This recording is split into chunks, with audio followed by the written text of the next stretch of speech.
Booking si Kim Chiu, ito pala ang dahilan kaya ayaw niyang mag-phone reveal.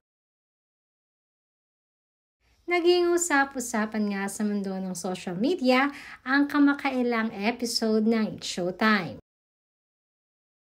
kung saan ay napagtulungan na naman si Kim na Vice Ganda, Jong at Vong para sa episode ng Especially For You. Nagkatuwaan kasi sila na i-dare ang isa't isa ng phone reveal.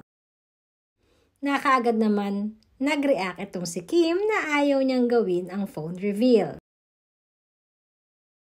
Na mas lalo namang na-curious ang tatlo kung bakit ayaw ni Kim ng phone reveal. Ito ay dahil booking na booking nga itong si Kim Chiu. Dahil kaya pala todo ang iwas nito ay dahil isa lamang ang laman ng mga messages ni phone ni Kim. At ito nga ay si Paolo Avellino.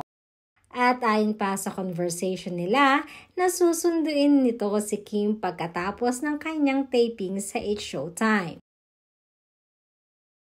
Ito rin di umano ang dahilan kaya mabilis na umalis noon si Paolo sa kanyang event nitong nakaraan.